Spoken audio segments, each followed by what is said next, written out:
I was an atheist for 21 years. Lost in the darkness, searching for meaning. My father was Persian, raised Muslim, but left the faith.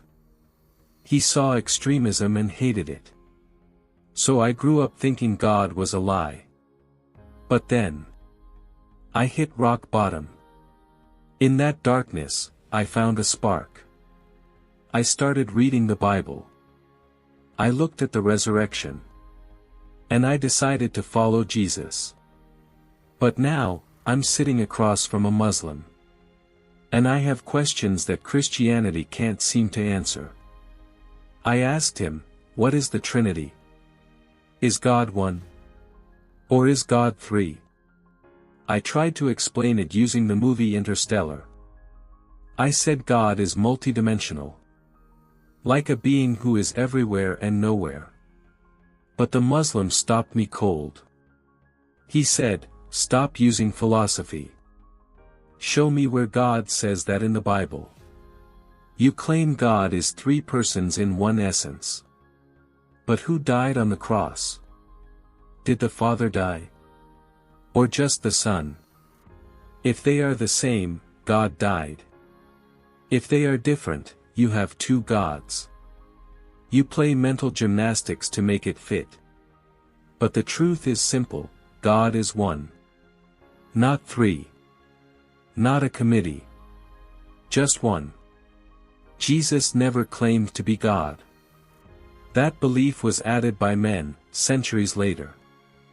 Then I brought up, love thy enemy. I said Jesus taught us to love those who hate us. It feels revolutionary. It feels peaceful. But he asked me a brutal question. If a man breaks into your home and attacks your mother, do you love him? My logic failed. I couldn't answer. He said, forgiveness is for the strong. You can only forgive when you have the power to punish. If you are weak, forgiveness is just words. Prophet Muhammad conquered Mecca with 10,000 soldiers.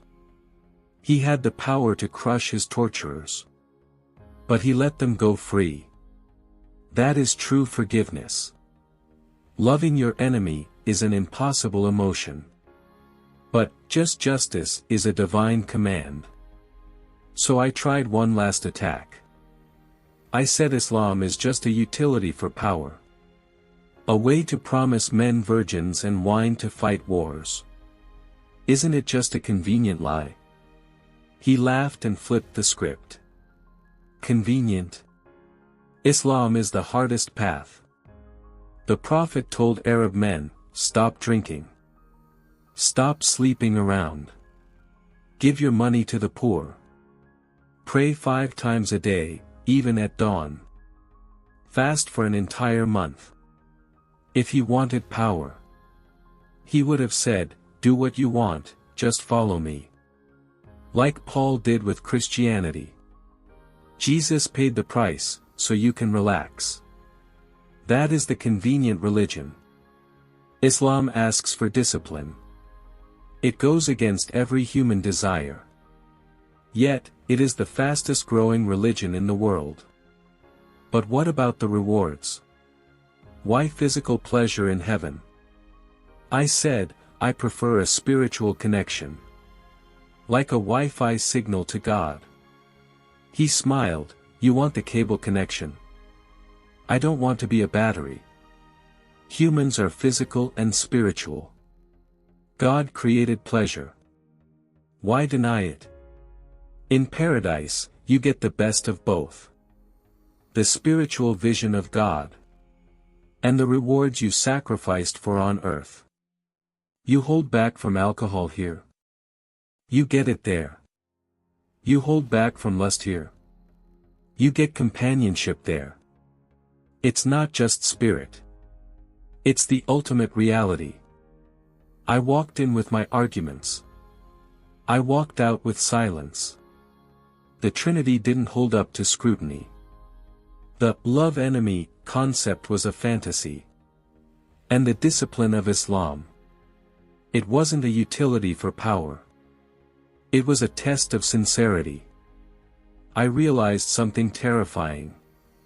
Truth isn't always what makes you feel good. Truth is what aligns with reality. My cable connection to God was weak. I needed something stronger. I told him I would research more.